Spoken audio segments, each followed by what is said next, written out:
ਜੀ, ਜੀ। ਜੀ। ਅਗਲੀ ਜਿਹੜੀ ਖਬਰ ਆ ਉਹ ਜੁੜੀ ਆ ਦੋਸਤੀ ਦੇ ਨਾਲ। ਅਮਰੀਕਾ ਦੇ 5 ਦੋਸਤਾਂ ਦਾ ਇੱਕ ਬੜਾ ਅਨੋਖਾ ਰਿਵਾਜ ਆ। ਉਹ ਪਿਛਲੇ 40 ਸਾਲਾਂ ਤੋਂ ਇੱਕ ਹੀ ਥਾਂ ਤੇ ਇੱਕ ਹੀ ਪੋਜ਼ ਦੇ ਵਿੱਚ ਜਿਹੜੀ ਆ ਤਸਵੀਰ ਖਿਚਾ ਰਹੇ ਆ ਤੇ ਨਾ ਉਹਨਾਂ ਨੇ ਉਹ ਜਗ੍ਹਾ ਬਦਲੀ ਹੈ ਤੇ ਨਾ ਹੀ ਉਹਨਾਂ ਦਾ ਅੰਦਾਜ਼ ਬਦਲਿਆ। ਦੋਸਤੀ ਦੀਆਂ ਮਿਸਾਲਾਂ ਬਹੁਤ ਘੱਟ ਮਿਲਦੀਆਂ ਨੇ। ਆਮ ਕਰਕੇ ਆਪਾਂ ਜ਼ਿੰਦਗੀ ਦੇ ਵਿੱਚ ਦੇਖਦੇ ਹਾਂ ਆ ਜਿਹੜੇ ਪ੍ਰਸਿੱਧ ਲੋਕ ਹੁੰਦੇ ਨੇ ਉਹਨਾਂ ਦੇ ਬਾਰੇ ਵੀ ਗੱਲਾਂ ਆਪਾਂ ਸੁਣਦੇ ਰਹਿੰਦੇ ਹਾਂ ਕਿ ਫਲਾਣ ਦੋਸਤ ਨਾਲ ਉਹਨੇ ਇਹ ਕੀਤਾ, ਫਲਾਂ ਇਹ ਕੀਤਾ। ਤਾਂ ਹੁਣ ਇਹਨਾਂ ਦੇ ਬਾਰੇ ਦੱਸਿਆ ਜਾ ਰਿਹਾ ਵੀ ਪਿਛਲੇ 40 ਸਾਲਾਂ ਤੋਂ ਇੱਕੋ ਪੋਜ਼ ਦੇ ਵਿੱਚ ਇਹ ਤਸਵੀਰਾਂ ਖਿਚਾ ਰਹੇ ਆ ਤੇ ਇਹ ਸਿਲਸਿਲਾ ਅੱਜ ਵੀ ਜਾਰੀ ਆ। John Dixon, John Maloney, Mark Rumer, John Wardlaw ਤੇ ਡੈਲਸ ਬਰਨੀ ਇਹ ਹਾਈ ਸਕੂਲ ਦੇ ਜ਼ਮਾਨੇ ਤੋਂ ਦੋਸਤ ਆ।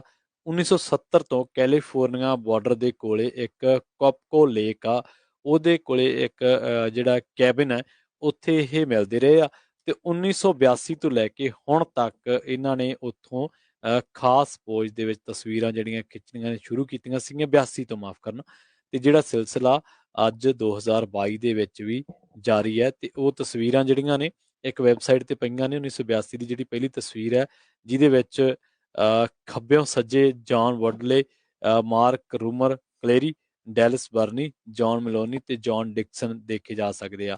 ਫਿਰ 87 ਦੀ ਇੱਕ ਤਸਵੀਰ ਆ ਜਿੱਥੋਂ ਜਿਹੜੇ ਆ ਜੌਨ ਦੇਖੇ ਸਾਰੇ ਉਸੇ ਹੀ ਪੋਜ਼ ਦੇ ਵਿੱਚ ਬੈਠੇ ਆ ਤੇ ਸੇਮ ਉਹਨਾਂ ਨੇ ਉਹੀ ਜਿਹੜੇ ਚੀਜ਼ਾਂ ਹੱਥ ਦੇ ਵਿੱਚ ਫੜੀਆਂ ਹੋਈਆਂ ਜਿਵੇਂ ਪਹਿਲਾਂ ਉਹਨਾਂ ਦੀ ਕੋਲਡ ਡਰਿੰਕ ਜਾਂ ਇੱਕ ਵਾਟਰ ਬੋਟਲ ਸੀਗੀ।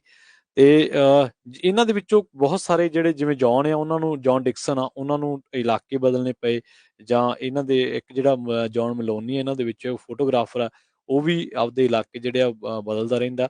ਪਰ ਬਾਵਜੂਦ ਇਹਦੇ ਇਕੱਠੇ ਹੁੰਦੇ ਆ 92, 97, 2002, 2007, 12, 17, 22 ਦੀਆਂ ਤਸਵੀਰਾਂ ਜਿਹੜੀਆਂ ਤੁਸੀਂ ਉੱਥੇ ਜਾ ਕੇ ਦੇਖ ਸਕਦੇ ਹੋ। ਤੇ ਹੁਣ ਕਾਫੀ ਜਿਹੜੇ ਆ 올ਡ ਏਜ ਹੋਏ ਪਏ ਆ ਪਰ ਫਿਰ ਵੀ ਇਹ ਕਹਿੰਦੇ ਕਿ ਸਾਨੂੰ ਮਿਲ ਕੇ ਚੰਗਾ ਲੱਗਦਾ ਤੇ ਅਸੀਂ ਫਿਰ ਉਸ ਜਦੋਂ ਮਿਲਦੇ ਹਾਂ ਅਸੀਂ ਉਦੋਂ ਜਿਹੜੇ ਆ ਇਸੇ ਤਰ੍ਹਾਂ ਦੀ ਤਸਵੀਰ ਖਿੱਚਦੇ ਹਾਂ। ਇੱਕ ਵਾਰੀ 17 ਦੀ ਗੱਲ ਹੈ ਵੀ ਜੌਨ ਨੂੰ ਕੈਂਸਰ ਨੇ ਘੇਰ ਲਿਆ ਸੀਗਾ।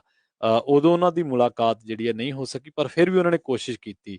ਫਿਰ ਕਰੋਨਾ ਕਰਕੇ ਉਹ ਕਹਿੰਦੇ ਕਿ ਸਾਨੂੰ ਕੋਈ ਮੇਲ ਮਿਲਾਪ ਨਹੀਂ ਹੋਇਆ। ਹੁਣ ਇਹ ਪੰਜੇ ਤੰਦਰੁਸਤ ਆ, ਜੌਨ ਡਿਕਸਨ ਵੀ ਠੀਕ ਆ ਤੇ ਇਹ ਫਿਰ ਵੀ ਕਹਿੰਦੇ ਕਿ ਜੇ ਕਿਸੇ ਨੂੰ ਕੋਈ ਸਰੀਰਕ ਦਿੱਕਤ, ਕੋਈ ਬਿਮਾਰੀ, ਪਰੇਸ਼ਾਨੀ ਹੁੰਦੀ ਹੈ ਤਾਂ ਅਸੀਂ ਉਹਦਾ ਹੱਲ ਕਰਦੇ ਹਾਂ।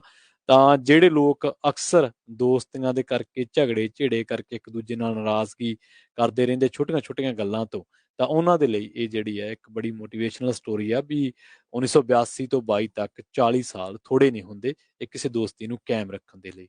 ਜੀ, ਜੀ। ਅਗਲੀ ਖਬਰ ਮਿਡਲ ਈਸਟ ਤੋਂ ਆ ਰਹੀ ਆ। ਸਾਊਦੀ ਕਰਾਊਨ ਪ੍ਰਿੰਸ ਟਰਕੀ ਨੂੰ ਪਹਿਲੀ ਵਾਰੀ ਹੁਣ ਵਿਜ਼ਿਟ ਕਰਨ ਜਾ ਰਿਹਾ ਜੀ, ਆ ਖਸ਼ੋਗੀ ਦੇ ਮਰਡਰ ਤੋਂ ਬਾਅਦ। ਸਰੋਤਿਆਂ ਨੂੰ ਯਾਦ ਹੋਊਗਾ ਖਸ਼ੋਗੀ ਵਾਸ਼ਿੰਗਟਨ ਦੇ ਵਿੱਚ ਇੱਕ ਪੱਤਰਕਾਰ ਸੀ। ਇੱਥੇ ਦਾ USA ਦਾ ਇਮੀਗ੍ਰੈਂਟ ਸੀ, ਸਿਟੀਜ਼ਨ ਤਾਂ ਨਹੀਂ ਸੀ, ਇਮੀਗ੍ਰੈਂਟ ਸੀ। ਤੇ ਉਹ ਟਰਕੀ ਦੇ ਵਿੱਚ ਅੰਬੈਸੀ 'ਚ ਗਿਆ ਸੀ ਕਿਉਂਕਿ ਉਸਨੇ ਆਪਣਾ ਵਿਆਹ ਕਰਾਉਣਾ ਸੀ ਤੇ ਉੱਥੋਂ ਕੁਛ ਪੇਪਰ ਵਰਕ ਉਸਨੇ ਲੈਣਾ ਸੀ ਅੰਬੈਸੀ ਤੋਂ। ਜੀ, ਸੋ ਜਦੋਂ ਅੰਬੈਸੀ ਦੇ ਵਿੱਚ ਗਿਆ ਕੁਛ ਮਿੰਟਾਂ ਬਾਅਦ ਹੀ ਜਿਹੜਾ ਆ ਉਸ ਦਾ ਕਤਲ ਕਰ ਦਿੱਤਾ ਗਿਆ। ਤੇ ਉਸ ਤੋਂ ਬਾਅਦ ਟਰਕੀ ਨੇ ਸਿੱਧਾ ਰਿਸਪੌਂਸੀਬਲ ਸਾਊਦੀ ਅਰੇਬੀਆ ਦੇ ਕਰਾਊਨ ਪ੍ਰਿੰਸ ਨੂੰ ਦੱਸਿਆ। ਪ੍ਰੈਜ਼ੀਡੈਂਟ ਜੋ ਬਾਈਡਨ ਹੋਣੀ ਤਾਂ ਬਹੁਤ ਜ਼ਿਆਦਾ ਬੋਲੇ ਪਏ, ਦੇਖੋ ਇਹ ਸ਼ਰੇਆਮ ਧੱਕਾ ਹੈਗਾ ਤੇ ਆਪਾਂ ਉਹਨਾਂ ਦੇ ਨਾਲ ਡੀਲ ਨਹੀਂ ਕਰਾਂਗੇ ਕਿਸੇ ਤਰ੍ਹਾਂ ਦੀ ਵੀ। ਪਰ ਪਿਛਲੇ ਕੁਝ ਦਿਨਾਂ ਤੋਂ ਸਾਊਦੀ ਅਰੇਬੀਆ ਜਿਨ੍ਹਾਂ ਦਾ ਰੈਪੂਟੇਸ਼ਨ ਕਾਫੀ ਬੈਡ ਹੋਇਆ ਸੀ ਇਸ ਮਸਲੇ ਤੋਂ ਬਾਅਦ, ਉਹ ਹੁਣ ਆਪਣਾ ਦੁਬਾਰਾ ਕੀ ਕੋਸ਼ਿਸ਼ ਕਰ ਰਹੇ ਆ। ਪਿਛਲੇ ਦਿਨ ਈਜਿਪਟ ਦੇ ਵਿੱਚ ਵੀ ਉਹ ਗਏ ਹੈਗੇ ਆ। ਹੁਣ ਟਰਕੀ ਦੇ ਜੋ ਪ੍ਰਾਈਮ ਮਿਨਿਸਟਰ ਆ ਉਹਨਾਂ ਨੂੰ ਮਿਲਣ ਜਾ ਰਹੇ ਹੈਗੇ ਆ ਪ੍ਰਿੰਸ ਮੁਹੰਮਦ। ਤੇ ਇਸ ਤੋਂ ਬਾਅਦ ਟਾਈਪ ਐਰਡੋਗਨ ਜੋ ਪ੍ਰੈਜ਼ੀਡੈਂਟ ਆ ਟਰਕੀ ਦੇ, ਉਹਨਾਂ ਦੇ ਨਾਲ 1-on-1 ਮੁਹੰਮਦ ਬਿਨ ਸਲਮਾਨ ਗੱਲਬਾਤ ਕਰਨਗੇ। ਇਸ ਤੋਂ ਬਾਅਦ ਪ੍ਰੈਜ਼ੀਡੈਂਟ ਜੋ ਬਾਈਡਨ ਹੋਣਾ ਦੇ ਨਾਲ ਨੈਕਸਟ ਮੰਥ ਮੀਟਿੰਗ ਕਰਨ ਜਾ ਰਹੇ ਹੈਗੇ ਆ। ਸੋ ਉਸ ਸੰਬੰਧ ਦੇ ਵਿੱਚ ਪ੍ਰੈਜ਼ੀਡੈਂਟ ਜੋ ਬਾਈਡਨ ਹੋਣਾ ਦਾ ਵੀ ਕਾਫੀ ਵਿਰੋਧ ਹੋ ਰਿਹਾ ਕਿਉਂਕਿ 2019 ਦੇ ਵਿੱਚ ਉਹਨਾਂ ਨੇ ਇਹ ਕਿਹਾ ਸੀ ਵੀ ਸਾਊਦੀ ਅਰੇਬੀਆ ਨੂੰ ਅਸੀਂ ਲੈਸਨ ਟੀਚ ਕਰਾਵਾਂਗੇ ਕਿਉਂਕਿ ਇੱਕ ਪੱਤਰਕਾਰ ਦਾ ਜੋ ਕਿ ਵਾਸ਼ਿੰਗਟਨ ਪੋਸਟ ਦੇ ਲਈ ਕੰਮ ਕਰਦਾ ਸੀ, ਉਹਨਾਂ ਦਾ ਕਾਲਮਨਿਸਟ ਸੀ, ਉਸਦਾ ਸ਼ਰੇਆਮ ਕਤਲ ਕੀਤਾ ਗਿਆ ਸੀ। ਸੋ ਇਸ ਕਰਕੇ ਆਪਾਂ ਇਹਦਾ ਬਦਲਾ ਲਵਾਂਗੇ। ਪਰ ਕਿਉਂਕਿ ਇਕਨੋਮਿਕ ਹੁਣ ਚੇਂਜਸ ਬਹੁਤ ਚੱਲ ਰਹੀਆਂ ਪੂਰੇ ਵਰਲਡ ਦੇ ਲੈਵਲ ਤੇ ਹਰ ਇੱਕ ਕੰਟਰੀ ਕੋਸ਼ਿਸ਼ ਕਰ ਰਹੀ ਆ ਵੀ ਉਹਨਾਂ ਦਾ ਉੱਥੇ ਰਿਸੈਸ਼ਨ ਨਾ ਆਵੇ ਤੇ ਸਾਰਾ ਕੁਝ ਠੀਕ ਠਾਕ ਰਹੇ।